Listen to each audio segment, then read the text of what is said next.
Salute സുഹൃത്തുക്കളെ. IPS ലഭിച്ച് 4 വർഷത്തിന് ശേഷമാണ് SP ആയിട്ടുള്ള പ്രൊമോഷൻ ലഭിക്കുക. അങ്ങനെ എൻ്റെ കാര്യത്തിൽ 4 വർഷത്തിന് ശേഷം SP ആയി പ്രൊമോഷൻ ലഭിക്കുന്ന സമയം ഞാൻ ASP തൃശ്ശൂർ DCRBയിൽ ജോലി ചെയ്യുകയാണല്ലോ, ഡിസ്ട്രിക്ട് ക്രൈം റെക്കോർഡ്സ് ബ്യൂറോയിൽ. അത് കഴിഞ്ഞ എപ്പിസോഡിൽ ഞാൻ അതിനെക്കുറിച്ച് സംസാരിച്ചിരുന്നു. ഇപ്പോൾ SP ആകുമ്പോൾ, SP ആയിട്ട് പ്രൊമോഷൻ കിട്ടുമ്പോൾ എവിടെ പോസ്റ്റ് ചെയ്യണം എന്നുള്ള ഇങ്ങനെ ഒരു സംശയം ചില സീനിയർ ഓഫീസേഴ്സൊക്കെ ഇങ്ങനെ ഉന്നയിച്ചപ്പോൾ ഞാൻ DGP പ്രസവാവധിക്ക് വേണ്ടി DGP കാണാൻ പോയപ്പോൾ അദ്ദേഹത്തോട് ഞാൻ ചോദിച്ചു, സർ തൃശ്ശൂർ 2 ബറ്റാലിയൻ ഉണ്ട്, KP1 KP3. അപ്പോൾ ആ 2 ബറ്റാലിയനിലെ കമാൻഡൻ്റായിട്ട് SP റാങ്കിലുള്ള ഉദ്യോഗസ്ഥരെയാണ് പോസ്റ്റ് ചെയ്യുന്നത്. എൻ്റെ ഭർത്താവ് തൃശ്ശൂർ മെഡിക്കൽ കോളേജിൽ ഡോക്ടറായിരുന്നത് കൊണ്ട് തൃശ്ശൂർ തന്നെ തുടർന്ന് പോസ്റ്റ് വർക്ക് ചെയ്യണം എന്നുണ്ടെങ്കിൽ എന്നെ ഏതെങ്കിലും ഒരു ബറ്റാലിയൻ്റെ കമാൻഡൻ്റായിട്ട് നിയമിച്ചുകൂടെ എന്ന് ഞാൻ അദ്ദേഹത്തോട് ചോദിച്ചപ്പോൾ വീണ്ടും ഒരു അടി എനിക്ക് കിട്ടിയിരുന്നു. നീ വെറും ഒരു പെണ്ണാണെടി പോലീസിൽ എന്ന് പറയുന്ന പോലെ പറഞ്ഞു. അത് ബറ്റാലിയൻ മുഴുവൻ പുരുഷന്മാരാണ് ഉള്ളത്, അപ്പോൾ അവിടെ ഒരു സ്ത്രീയെ കമാൻഡൻ്റായിട്ട് പോസ്റ്റ് ചെയ്താൽ അത് ശരിയാവില്ല, നമുക്ക് വേറെ എന്തെങ്കിലും നോക്കാം എന്ന് പറഞ്ഞു. അപ്പോൾ എനിക്ക് വീണ്ടും ഒരു സ്ത്രീ ആയി പോയതിൻ്റെ ഒരു അടി കിട്ടിയെങ്കിലും ഞാൻ അതിനെപ്പറ്റി ഒന്നും പ്രതികരിച്ചില്ല. എവിടെയെങ്കിലും പോസ്റ്റ് ചെയ്തോട്ടെ എന്ന് വിചാരിച്ച് മിണ്ടാതിരുന്നു. പ്രൊമോഷനായിട്ട് പോസ്റ്റ് ചെയ്തപ്പോൾ വീണ്ടും ചരിത്രത്തിൽ ആദ്യമായിട്ട് DCRBയിലെ DYSPയുടെ പോസ്റ്റ് ASPയുടെ പോസ്റ്റ് ആക്കിയാണല്ലോ എന്നെ പോസ്റ്റ് ചെയ്തത്. അത് വീണ്ടും ഒന്ന് മാറ്റി അത് ജോയിന്റ് SP എന്ന് പറയുന്ന ഒരു SP പോസ്റ്റ് ആക്കി മാറ്റി എന്നെ അവിടെ തന്നെ തുടരാൻ അനുവദിച്ചു. ഞാൻ അവധിയെടുക്കാൻ തുനിഞ്ഞ് നിൽക്കുകയാണല്ലോ, അപ്പോൾ അവധിയൊക്കെ കഴിഞ്ഞ് വരുമ്പോഴേക്കും ശരിയാവും എന്നുള്ള പ്രതീക്ഷയിൽ ഞാൻ ഒന്നും പറഞ്ഞില്ല. എൻ്റെ കൂടെയുള്ള എൻ്റെ അതേ ബാച്ചിലുള്ള മറ്റ് പുരുഷ IPS ഓഫീസേഴ്സിനെ SP ആക്കി ജില്ലകളിലൊക്കെ പോസ്റ്റ് ചെയ്തെങ്കിലും എന്നെ DCRBയിൽ തന്നെ ജോയിന്റ് SP എന്നുള്ള റാങ്കിൽ SPയുടെ ശമ്പളത്തോടു കൂടി നിയമിച്ചതിൽ സ്വാഭാവികമായിട്ടും ബുദ്ധിമുട്ട് തോന്നേണ്ട എനിക്ക് ബുദ്ധിമുട്ടൊന്നും തോന്നിയില്ല, സന്തോഷമാണ് തോന്നിയത്. പോട്ടെ എന്ന് വിചാരിച്ചു. അതും ഈ വകുപ്പ് ചെയ്തു തന്ന ഒരു നല്ല ഒരു ദയുള്ള ഒരു കർമ്മം എന്നുള്ള മട്ടിൽ ഞാൻ സമാധാനിച്ചു. 3 മാസേ ഉള്ളൂ പ്രസവാവധി. സർക്കാർ മാറി വന്നു, ഇലക്ഷൻ കഴിഞ്ഞു. അപ്പൊ അന്നത്തെ മുഖ്യമന്ത്രിയുടെ സ്ഥലം തന്നെയാണ്, പുതിയ മുഖ്യമന്ത്രിയുടെ സ്ഥലം തന്നെയാണ് തൃശ്ശൂർ ജില്ല. അദ്ദേഹം തൃശ്ശൂർ വന്നപ്പോൾ രാമനിലയത്തിൽ ഞാൻ അദ്ദേഹത്തെ പോയി കാണുകയും ഞാൻ പറയുകയും ചെയ്തു, സർ ഞാനിവിടെ DCRBയിലെ ജോയിന്റ് SP ആണ്, പ്രൊമോഷനായി കഴിഞ്ഞ 1.25 വർഷമായിട്ട് ഞാൻ അവിടെ തന്നെ ജോലി ചെയ്യുകയാണ്. അപ്പോൾ ഇപ്പോൾ SP ആയിട്ട് പ്രൊമോഷൻ കിട്ടിയിട്ടുണ്ട്, സാർ ഇവിടെ വന്നതുകൊണ്ട് ഞാൻ കാണാൻ വന്നേ ഉള്ളൂ. ഞാനൊന്നും അങ്ങോട്ട് ചോദിച്ചില്ല. അപ്പോൾ അദ്ദേഹം എന്നോട് കല്യാണം കഴിച്ചതാണോ എന്നൊക്കെ ചോദിച്ചു. ഞാൻ പറഞ്ഞു കുഞ്ഞുമുണ്ട് എന്ന് പറഞ്ഞു. പെട്ടെന്ന് അദ്ദേഹം എന്നോട് ചോദിച്ചു, തൃശ്ശൂർ ജില്ലയിൽ തന്നെ SP ആയിട്ട് വരാൻ പറ്റുമോ? ആദ്യം ഞാൻ പേടിച്ചു പോയി. കാരണം തൃശ്ശൂർ ജില്ല എന്ന് പറയുന്നത് വലിയൊരു ജില്ലയാണ്. 31 പോലീസ് സ്റ്റേഷനുകളായിരുന്നു ആ സമയത്ത് ഉണ്ടായിരുന്നത്. റൂറൽ സിറ്റി എന്ന് പറയുന്നത് ഇല്ലായിരുന്നു.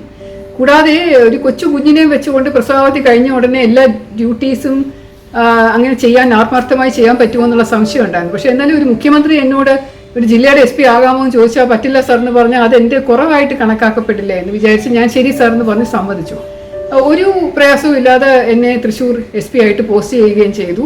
വളരെ സ്നേഹത്തോടു കൂടിയാണ് മുഖ്യമന്ത്രി എന്നോട് പെരുമാറിയുന്നത്. അദ്ദേഹം എല്ലാ മാസവും ഗുരുവായൂർ പോകാനായിട്ട് വരും, ഞാൻ രാമനിലയത്തിൽ വരും, എന്നെ വിളിപ്പിക്കും, പല നല്ല നല്ല കാര്യങ്ങൾ സംസാരിക്കും, തമാശ പറയും, കണ്ണിറുക്കിച്ചിരിക്കും. ഞാൻ അദ്ദേഹത്തിന് മുമ്പിൽ ഇരിക്കും. ഞാനും അങ്ങോട്ട് വളരെ സന്തോഷമായിട്ട് വളരെ നല്ലൊരു സൗഹാർദ്ദപരമായിട്ടുള്ള അന്തരീക്ഷത്തിൽ അങ്ങനെ പോയി. അപ്പോൾ ഗുരുവായൂർ ചിലപ്പോൾ ഒരു ദിവസം അദ്ദേഹത്തിന് എനിക്കൊന്ന് ഉദയാസ്തമന പൂജ ഉണ്ടായിരുന്നു. അപ്പോൾ ആ സമയത്ത് എന്നോട് പറഞ്ഞു, യൂണിഫോമിലാണോ വരുന്നത്, പോയി വേഗം വേഷം മാറി സാരി ഉടുത്തോണ്ട് പോകും, എൻ്റെ കൂടെ അകത്ത് കയറി തൊഴാനുള്ളതാണ് എന്നൊക്കെ പറഞ്ഞിട്ട് അങ്ങനെ എന്നെ വിട്ട് സാരിയൊക്കെ ഉടുപ്പിച്ച് കൊണ്ടുവന്ന് തൊഴിയിച്ചതും ഒക്കെ എനിക്ക് നല്ല ഓർമ്മയുണ്ട്. ഇത് എനിക്ക് തോന്നുന്നു അദ്ദേഹത്തിൻ്റെ കൂടെ ഉണ്ടായിരുന്ന മറ്റൊരു പാർട്ടി പ്രവർത്തകർക്കൊന്നും കാര്യമായിട്ട് അത് രസിച്ചിട്ടില്ലെന്ന് തോന്നുന്നു, എന്നോട് ഇത്രയധികം സ്നേഹം കാണിച്ചിരുന്നത്. വേറൊരു രസകരമായ സംഭവം അതിൻ്റെ ഇടയിലുണ്ടായി. അതായത് ഞാനും അദ്ദേഹം കൂടെ രാമനിലയത്തിൽ ഇങ്ങനെ ഞാൻ ഇരിക്കുന്നു, അദ്ദേഹം അവിടെ ഇരുന്നുകൊണ്ട് എന്തോ ഇങ്ങനെ സംസാരിക്കുകയാണ്, ഏതൊരു സ്ഥലത്തെ പരാതിയെ പറ്റിയിട്ട് അന്വേഷിച്ച് ശരിയായില്ല എന്നൊക്കെ പറയുമ്പോൾ പെട്ടെന്ന് IG കയറി വന്നു. അന്നൊരൊറ്റ ലോ ആൻഡ് ഓർഡർ IG ഉണ്ടായിരുന്നുള്ളൂ. അപ്പോൾ ആ IG ആണ് യൂണിഫോം ഇട്ട് തിരുവനന്തപുരത്തു നിന്ന് വന്ന് ഇദ്ദേഹത്തെ CM കാണാനായിട്ട് വരികയാണ്. അപ്പോൾ ഞങ്ങളുടെ പോലീസിൻ്റെ ഇടയിലെ ചട്ടം എന്ന് പറയുന്നത് ഒരു സീനിയർ ഓഫീസറിൻ്റെ മുന്നിൽ ജൂനിയർ ഓഫീസർ ഇരിക്കുകയാണ്, ഇതിലിടയ്ക്കുള്ള ഒരു ഓഫീസർ കയറി വന്നാൽ നമ്മൾ എണീറ്റ് നിൽക്കുന്ന വിഷയമുള്ള കാര്യമില്ല, നമ്മൾ അവിടെ തന്നെ ഇരുന്നാൽ മാത്രം മതി. കാരണം നമ്മുടെ മുമ്പിൽ ഇരിക്കുന്നത് അതിനേക്കാൾ സീനിയർ ആയിട്ടുള്ള ഒരാളാണല്ലോ. അങ്ങനെ മുഖ്യമന്ത്രിയുടെ മുമ്പിൽ ഇരുന്നിരുന്ന ഞാൻ, ഇദ്ദേഹം ഒരു IG ആണെങ്കിലും കയറി വന്നപ്പോൾ ഞാൻ എണീറ്റ് നിൽക്കുകയോ സല്യൂട്ട് ചെയ്യുകയോ ഒന്നും ചെയ്തില്ല. അപ്പോൾ അത് അദ്ദേഹത്തിന് ഇഷ്ടമായില്ലെന്ന് തോന്നുന്നു. എന്നെ ഇങ്ങനെ വളരെ രൂക്ഷമായിട്ട് നോക്കി. മുഖ്യമന്ത്രി സല്യൂട്ട് ചെയ്തിട്ട് മുഖ്യമന്ത്രി പറഞ്ഞു ഇരിക്കടോ എന്ന് പറഞ്ഞു അദ്ദേഹത്തോട്. അപ്പോൾ അദ്ദേഹം എന്നെ ഒന്നും കൂടി ഇങ്ങനെ ഒന്ന് നോക്കിയിട്ട് പറഞ്ഞു, സാറിൻ്റെ മുമ്പിൽ ഞാൻ ഇരിക്കാറില്ല എന്ന് സാറിന് അറിഞ്ഞൂടെ? അപ്പോൾ ഞാൻ എന്തോ വലിയ അപരാധം ചെയ്തിട്ടിരിക്കുകയാണെന്നുള്ള ഒരു ധ്വനി വരുത്താൻ വേണ്ടിയിട്ട്. ഓ ശരി എന്ന് പറഞ്ഞോട്ട് നിന്നുകൊണ്ട് തന്നെ സംസാരിച്ചു. ഞാൻ എണീക്കാനും പോയില്ല, അദ്ദേഹത്തെ വിഷയാനും പോയില്ല, ഞാൻ അവിടെ ഇരിക്കുക തന്നെ ചെയ്തു. പക്ഷെ അതിന്റെ ഒരു തിക്തഫലം പിന്നീട് എനിക്ക് അനുഭവിക്കേണ്ടി വന്നു. ഇത് കഴിഞ്ഞ ശേഷം വേറൊരു രസകരമായ സംഭവം ഉണ്ടായത്, ഒരു DIGയും ഈ IG തന്നെ ഒരു ദിവസം അദ്ദേഹം ഗുരുവായൂർ എങ്ങാണ്ട് ശ്രീവത്സത്ത് വന്നപ്പോൾ രണ്ടുപേരും നിപ്പുണ്ട്, ഞാനും അവിടെ നിപ്പുണ്ട്. അപ്പോൾ സാധാരണ മുഖ്യമന്ത്രി വരുമ്പോൾ മുഖ്യമന്ത്രി ഇരിക്കുന്ന സ്ഥലത്തെ ഡോറ് തുറന്നു കൊടുക്കുന്നത് അദ്ദേഹത്തിന്റെ പേഴ്സണൽ സെക്യൂരിറ്റി ആണ്. അപ്പോൾ പോലീസ് ഓഫീസറാണ് വന്ന് തുറക്കാറുള്ളത്. അപ്പോൾ ഇപ്പം ഞാനിങ്ങനെ വെയിറ്റ് ചെയ്ത് ഞങ്ങളെല്ലാവരും CM വരുവാണല്ലോ. അപ്പോൾ ഞങ്ങളിങ്ങനെ പോർട്ടിക്കോയിൽ വെയിറ്റ് ചെയ്തിരിക്കുമ്പോൾ CMന്റെ വണ്ടി വന്ന് നിൽക്കുന്നു. ഉടനെ IG-യും DIG-യും തമ്മിൽ ഒരു ബഹളം. അപ്പോൾ എനിക്ക് മനസ്സിലായില്ല എന്തുവാണ്, അങ്ങോട്ടും ഇങ്ങോട്ടും ഇങ്ങനെ തള്ളും ഇങ്ങനെ ചെയ്യുന്നുണ്ട്. എന്താ വെച്ചാൽ CMന്റെ ഡോറ് തുറന്ന് ആദ്യം അദ്ദേഹത്തെ കണ്ട് സല്യൂട്ട് ചെയ്യാനുള്ള ഒരു തള്ളായിരുന്നു. അപ്പോൾ കുറച്ച് കഴിഞ്ഞപ്പോൾ IG-യെ തള്ളി മാറ്റിയിട്ട് DIG പോയി ഡോറ് തുറന്ന് CM വെളിയിൽ ഇറങ്ങി, അദ്ദേഹം മുമ്പിൽ നിന്ന് സല്യൂട്ട് ചെയ്തു. IG കുറച്ച് ചുമന്ന മുഖമൊക്കെ ആയിട്ട് പുറകിൽ നിന്ന് സല്യൂട്ട് ചെയ്തു. CM ആഹാ എന്ന് പറഞ്ഞ് തിരിച്ച് കയറി അങ്ങ് പോയി. എനിക്കിത് കണ്ടിട്ട് ഭയങ്കരമായിട്ട് ചിരി വന്നു. അങ്ങനെ രസകരമായ ഒരുപാട് സംഭവങ്ങൾ നടന്നിട്ടുണ്ട്. തൃശ്ശൂർ എനിക്ക് 4 മാസത്തിന് താഴെ മാത്രമേ SP ആയിട്ട് തുടരാൻ പറ്റിയുള്ളൂ. അന്ന് കുറച്ച് കഷ്ടമായിരുന്നു, കാരണം മോനെ ഞാൻ ഒട്ടും നോക്കിയിട്ടില്ല. വളരെ റെയറായിട്ടാണ് അവനെ നോക്കാനും ഒക്കെ പറ്റുന്നത്. രാത്രി സമയങ്ങളിൽ പെട്രോളിങ്ങിന് പോകുമ്പോൾ ഞാൻ മോനെ എടുത്ത് ചിലപ്പോൾ കരയുന്നത് കൊണ്ട് എടുത്ത് തോളി വെച്ച് ഇങ്ങനെ ഉറക്കിക്കൊണ്ട് പോകും. അപ്പോൾ തിരിച്ചു വന്ന് മെത്തയിൽ കിടത്തുമ്പോൾ ചിലപ്പോൾ അർദ്ധരാത്രിയൊക്കെ കഴിഞ്ഞിട്ട് തിരിച്ചു വന്ന് മെത്തയിൽ കിടത്തുമ്പോൾ അവൻ്റെ കവിളിൽ ഇങ്ങനെ സ്റ്റാറിൻ്റെ, എൻ്റെ മുകളിൽ തോളിലുണ്ടായിരുന്ന സ്റ്റാറിൽ ഇങ്ങനെ കവിള് വെച്ച് കിടന്നിട്ട് അതിൻ്റെ ചുമന്ന കളറിൽ ഇങ്ങനെ പാട് വീണ് കിടക്കുന്നത് കണ്ടെനിക്ക് സങ്കടം തോന്നിയിട്ടുണ്ട്. അപ്പോൾ അതുപോലെയൊക്കെയാണ് കുഞ്ഞിനെ നോക്കിക്കൊണ്ടിരുന്നത്. അത്രയ്ക്ക് ഒരു ആത്മാർത്ഥതയോടുകൂടി ജോലി ചെയ്തിരുന്നതാണ്. അപ്പോൾ ആ സമയത്ത് അവിടെ ഒരു യുവജനോത്സവം നടന്നു. അപ്പോൾ എല്ലാ വലിയ വലിയ കാര്യങ്ങളും തൃശ്ശൂർ ജില്ലയിലോട്ട് വരും, കാരണം തൃശ്ശൂർ വളരെ ഒരു VIP ജില്ലയായിട്ട് അറിയപ്പെടുന്ന സമയമായിരുന്നു. അതിൻ്റെ ഇടയിലൂടെ ഒരു സംഘട്ടനം നടന്നു. KSUക്കാരും SFIക്കാരും തമ്മിൽ ഭയങ്കരമായിട്ട് ഒരു അടിപിടി നടന്നിട്ട് അതിനകത്തൊരു SFIയുടെ ഒരു പയ്യൻ കൊല്ലപ്പെട്ടു.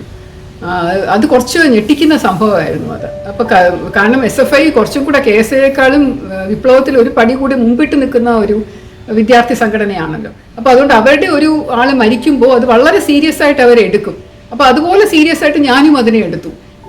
പിന്നീട് ഞാൻ അന്വേഷണത്തിൽ കണ്ടുപിടിച്ചത് സ്റ്റുഡൻസ് മാത്രമല്ല, പുറത്തുനിന്ന് വന്ന ഗുണ്ടാ നേതാക്കളും കൂടെ ചേർന്നിട്ട് ആണ് ഈ കൊലപാതകം ചെയ്തിരിക്കുന്നത് എന്നുള്ളത്. ബഹളം ഉണ്ടാക്കാൻ വേണ്ടി മനഃപൂർവ്വം എന്തോ ഒരു പ്രശ്നം ഉണ്ടാക്കി ചെയ്തതാണെന്ന് മനസ്സിലായി.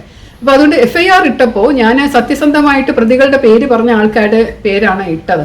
അപ്പോൾ അങ്ങനെ അതിൽ ഒരാളെ 1-2 പേരെ അറസ്റ്റ് ചെയ്തു. ബാക്കിയുള്ള 1-2 ആൾക്കാരെ തിരക്കി നടക്കാൻ അവർ ഒളിവിൽ പോവുമായിരുന്നു. അപ്പോൾ അടുത്ത പ്രാവശ്യം CM അവിടെ വന്നപ്പോൾ CM എന്നോട് ചോദിച്ചു, ഏത് അടിസ്ഥാനത്തിലാണ് ഈ പ്രതികളെ FIR-ൽ ഇങ്ങനെ ചേർക്കാൻ ഇടയായത് എന്ന് ചോദിച്ചു.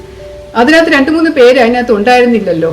അപ്പം ഞാൻ പറഞ്ഞ, അല്ല സർ, വിശ്വസനീയമായിട്ടുള്ള തെളിവ് കിട്ടി, സ്പെഷ്യൽ ബ്രാഞ്ചിൻ്റെ റിപ്പോർട്ടുണ്ട്, അവിടെ ഉണ്ടായിരുന്ന ആൾക്കാരെ കണ്ടിട്ടുണ്ട്, ഇവരുടെ കയ്യിൽ ആയുധങ്ങൾ ഉണ്ടായിരുന്നു, പിന്നെ ഇവർ അല്ലെങ്കിൽ ഒളിവിൽ പോകേണ്ട കാര്യമില്ലല്ലോ, അപ്പോൾ ഇവർ ഇതിനകത്ത് ഇൻവോൾവ് ആണ് എന്ന് പറഞ്ഞപ്പോൾ എന്നോട് വളരെ നല്ല രീതിയിലാണ് അദ്ദേഹം ചോദിച്ചത്. ഇതിനകത്ത് 2-3 പേർക്ക് അതിന് പകരമായിട്ട് പ്രതിയായിട്ട് നിൽക്കാനായിട്ട് താല്പര്യമുണ്ട്, അതുകൊണ്ട് ഇവർ പ്രതിയല്ല എന്ന് പറഞ്ഞ് അവരെ ഒഴിവാക്കി വേറെ 2 പേരെ ഞങ്ങൾ പ്രൊഡ്യൂസ് ചെയ്യാം, അവരെ പ്രതിസ്ഥാനത്ത് വെച്ചുകൂടെ എന്ന് ചോദിച്ചു. ഇത് സർവ്വസാധാരണമായിട്ട് പൊളിറ്റിക്കൽ കേസുകളിൽ നടക്കുന്നതാണെന്നൊന്നും എനിക്കപ്പോൾ അറിയില്ലായിരുന്നു. എല്ലാ പൊളിറ്റിക്കൽ കേസുകളിലും അങ്ങനെ ചില പ്രതികളെ പ്രൊഡ്യൂസ് ചെയ്യും, പാർട്ടി തന്നെ ഞങ്ങളാണ് പ്രതികൾ എന്ന് പറഞ്ഞിട്ട് പാർട്ടി തന്നെ പ്രൊഡ്യൂസ് ചെയ്യുന്ന ചില ആൾക്കാരുണ്ട്. അവരെ അറസ്റ്റ് ചെയ്താണ് കേസ്. ഒരിക്കലും കേസ് ചാർജ് ഷീറ്റ് ചെയ്താൽ ഒരിക്കലും അത് ശിക്ഷിക്കപ്പെടില്ല. പിന്നെ അതിന് മുമ്പ് തന്നെ ചിലപ്പോൾ അത് വിഡ്രോ ചെയ്യും ഗവൺമെന്റ്. ആദ്യമായിട്ട് വളരെ യങ് ആയിട്ടുള്ള ഒരു SP ജില്ലയിൽ പോകുമ്പോൾ എനിക്ക് അതിനെപ്പറ്റി യാതൊരു വിവരവും ഇല്ലല്ലോ. അപ്പോൾ ഞാൻ പറഞ്ഞു, ശരി സർ നോക്കട്ടെ എന്ന് പറഞ്ഞു. പിന്നെ ഞാൻ അദ്ദേഹത്തെ ഫോൺ വിളിച്ചിട്ട് പറഞ്ഞു, സാർ അത് ബുദ്ധിമുട്ടാണ്, കാരണം FIR പ്രതിയെ നമ്മൾ ഇത്രയും കഷ്ടപ്പെട്ട് ആക്കിയ ശേഷം കൂടാതെ അയാൾ ഇൻവോൾവ് ആണ്, അപ്പം വേറെ പ്രതികളെ വെച്ച് കഴിഞ്ഞാൽ കേസ് മുമ്പോട്ട് പോകാൻ പറ്റില്ല, അതുകൊണ്ട് സാർ ബുദ്ധിമുട്ടാണെന്ന് പറഞ്ഞു. അദ്ദേഹം എതിരൊന്നും പറഞ്ഞില്ല, അദ്ദേഹം പറഞ്ഞു ശരി എന്ന് പറഞ്ഞു. ഈ മരിച്ച പയ്യന്റെ മൃതശരീരവുമായിട്ട് ഒരു വിലാപയാത്ര നടത്തിയ സമയത്ത് ഭയങ്കരമായിട്ട് അവിടെ പ്രശ്നങ്ങൾ ഉണ്ടാക്കി. അതായത് ഈ വിദ്യാർത്ഥികൾ എല്ലാവരും കൂടെ ചേർന്ന് SFIക്കാരാണല്ലോ, അവരെല്ലാവരും കൂടെ ചേർന്ന് കണ്ടതെല്ലാം തല്ലിപ്പൊളിച്ച് ചെയ്ത് എനിക്ക് നേരെ കല്ലേറുണ്ടായി. ഞാൻ അവിടെ നിൽക്കുമായിരുന്നു, എൻ്റെ നേരെ കല്ലേറുണ്ടായി, എൻ്റെ വാച്ച് കൈ നൂരി താഴെ പോയി, ഇവിടെ ഒരു മുറിവ് വന്നു, തൊപ്പി തെറിച്ചു പോയി കല്ലേറിൽ, പിന്നെ കാറിൻ്റെ മുകളിലത്തെ ലൈറ്റ് ഉണ്ടല്ലോ അതൊക്കെ അടിച്ചു തെറിപ്പിച്ചു. അങ്ങനെ പോയി അവർ മുഖ്യമന്ത്രിയുടെ ഒരു സപ്തതി മന്ദിരമുണ്ട്, ആ മന്ദിരത്തിന് നേരെയും കല്ലെറിഞ്ഞു, നാട്ടുപടക്കമൊക്കെ വലിച്ചെറിഞ്ഞു. അങ്ങനെ ഒരുപാട് പ്രശ്നം ഉണ്ടാക്കി അവിടെ. അപ്പോൾ ആ സമയത്ത് എൻ്റെ അടുത്ത് ഇങ്ങനെ നിരന്തരം ഇങ്ങനെ ലാത്തി ചാർജ് ചെയ്യും ഇങ്ങനെ ഓർഡേഴ്സ് എൻ്റെ സീനിയർ ഓഫീസേഴ്സ് തന്നുകൊണ്ടിരിപ്പുണ്ട് വയർലെസ്സിലൂടെ. അന്ന് മൊബൈൽ ഫോൺ ഇല്ല, അപ്പോൾ എല്ലാം വയർലെസ്സിലൂടെയാണ് ചെയ്യുന്നത്. ഞാനിങ്ങനെ ഫീൽഡിൽ നിൽക്കുകയാണല്ലോ, മൃതശരീരം വഹിച്ചുകൊണ്ട് പോകുന്ന യാത്രയുടെ നേരെ ലാത്തിച്ചാർജ് നടത്തി കഴിഞ്ഞാൽ ഭയങ്കര ഭീകര അന്തരീക്ഷമായിരിക്കും ഉണ്ടാകുന്നത്. അസംബ്ലിയൊക്കെ നടക്കാൻ പോകണം. നടന്നു കഴിഞ്ഞാൽ ഒരു സ്വസ്ഥതയും മുഖ്യമന്ത്രിക്ക് കൊടുക്കില്ല എന്നറിയാം. അതുകൊണ്ട് ഞാൻ സംയമനം പാലിച്ചു നിന്ന് വേണ്ട നിൽക്ക് റിസ്ക് വന്നാൽ ഞാൻ എടുത്തോളാം എന്ന് പറഞ്ഞ് ഞാൻ ലാത്തിച്ചാർജ് ചെയ്യാനായിട്ട് വിസമ്മതിച്ചുകൊണ്ട് സ്റ്റുഡൻസ് അല്ലേ പൊക്കോട്ടെ, കൊച്ചു പയ്യന്മാരല്ലേ പൊക്കോട്ടെ, നമ്മൾ പോലീസ് അടിച്ചത് മോശപ്പെടുത്തണ്ട, കൂടാതെ ഒരു മൃതശരീരവും വഹിച്ചു കൊണ്ടുപോകുന്ന വാഹനവും പുറകെ ഉണ്ടെന്ന് ഞാനിങ്ങനെ വാശി പിടിച്ചു നിന്നു. അവസാനം അത് പോയി കഴിഞ്ഞപ്പോഴേക്കും സമാധാനമായി. ഒരു ദിവസത്തെ ഒരു ബന്ധോ ഹർത്താലോ അങ്ങോട്ട് നടന്നു. അത് കഴിഞ്ഞ് വീണ്ടും പൂർവാധികം നല്ല അന്തരീക്ഷത്തിലേക്ക് തിരിച്ചു വന്നു. വളരെ സന്തോഷമായി എനിക്ക്. അതിലൊരുപാട് കേസുകളൊക്കെ എടുത്തു. SFIക്കാർക്കെതിരെ ഒരു 10-20ഓളം കേസുകൾ എടുത്തു ഇങ്ങനെ നശിപ്പിച്ചതിന്. അപ്പോൾ അവരെയൊക്കെ പിടിക്കാനായിട്ടുള്ള ശ്രമം തുടങ്ങി. എല്ലാം ചെയ്തുകൊണ്ടിരിക്കുമ്പോഴാണ് പെട്ടെന്നൊരു റൂമർ അവിടെ ഉണ്ടാകുന്നത്. ഞാൻ ആ സമയത്ത് ഒന്നും ഉണ്ടായിരുന്നില്ല എന്നവിടെ. തൃശ്ശൂർ SP വീട്ടിൽ കൊച്ചിനെ നോയിക്കൊണ്ട് കളിപ്പിച്ചുകൊണ്ടിരിക്കുകയായിരുന്നു. ഒരിടത്തും കണ്ടില്ല, ലാത്തി ചാർജ് ചെയ്യാൻ ഓർഡർ ചെയ്തില്ല, അതുകൊണ്ട് ഞാൻ അവിടെ ഇല്ലായിരുന്നു എന്നുള്ളൊരു പരക്കെ അങ്ങനെ ഒരു എൻക്വയറി ഒക്കെ നടന്ന് അങ്ങനെ എങ്ങനെയോ ഞാൻ അവിടെ ഇല്ല എന്നുള്ളത് വരുത്താനായിട്ട് ശ്രമിച്ചു. പക്ഷെ എന്നാലും എന്തുകൊണ്ടോ അതൊരു എക്സ്ക്യൂസ് ആയിട്ട് വെച്ചുകൊണ്ട് തൃശ്ശൂർ ജില്ലയിൽ 4 മാസം കഷ്ടിച്ച് പൂർത്തിയായ എന്നെ മാറ്റാനായിട്ടൊരു തീരുമാനം എടുക്കുമായിരുന്നു. അപ്പോൾ അന്ന് വീണ്ടും മുഖ്യമന്ത്രി രാമനിലയത്തിൽ വന്നപ്പോൾ എന്നെ വിളിപ്പിച്ചു. എന്നിട്ട് പറഞ്ഞു, കുട്ടി ഇവിടെ നല്ല ജോലിയൊക്കെ ചെയ്യുന്നതെന്ന് എനിക്കറിയാം, എനിക്ക് വലിയ ഇഷ്ടവുമാണ്, പക്ഷെ എൻ്റെ തട്ടകമാണിത്, ഇവിടെ എൻ്റെ കൂടെ വർക്ക് ചെയ്യുന്ന എൻ്റെ പാർട്ടി പ്രവർത്തകരാണ് ഇവിടെ ഉള്ളവർ, അപ്പോൾ അവർ നിർബന്ധം പിടിച്ചാൽ എനിക്ക് അതിനെതിരെ നിൽക്കാൻ പറ്റില്ല, അതുകൊണ്ട് ഞാൻ സ്ഥലം മാറ്റുവാണ് തിരുവനന്തപുരത്തേക്ക് എന്ന് പറഞ്ഞു.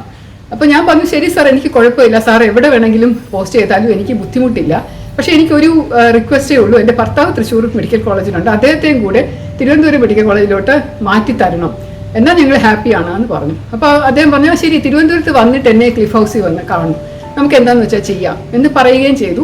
എന്നിട്ട് കണ്ണിറക്കി പതിവ് പോലെ ചിരിയൊക്കെ ചിരിച്ചിട്ടൊക്കെയാണ് എന്നെ വിട്ടത്. അപ്പോൾ അത് കഴിഞ്ഞ് ഞാൻ പ്രതീക്ഷിച്ചിരുന്നത് പോലെ എനിക്ക് തിരുവനന്തപുരത്ത് AIG ആയിട്ട് പോസ്റ്റ് ചെയ്ത് പോലീസ് ഹെഡ്ക്വാർട്ടേഴ്സിൽ നിയമിക്കുകയാണ് ചെയ്തത്. എൻ്റെ ഭർത്താവിന് തിരുവനന്തപുരത്തേക്ക് ട്രാൻസ്ഫർ കിട്ടി. അതിന് വേറൊരു ഉദ്യോഗസ്ഥൻ, ഒരു സീനിയർ ഉദ്യോഗസ്ഥൻ എന്നെ സഹായിക്കുകയും ചെയ്തിട്ടുണ്ട്. അത് മറക്കാൻ പാടില്ല. അത് തൃശ്ശൂരിലുണ്ടായിരുന്ന ആദ്യത്തെ SP പോസ്റ്റ് എന്ന് പറയുന്നത് ഈ വളരെ സംഭവബഹുലമായ ഒരു കാലഘട്ടമായതുകൊണ്ടാണ് നിങ്ങളുമായിട്ട് പങ്കുവച്ചത്. സസ്നേഹം, ശ്രീലേഖ.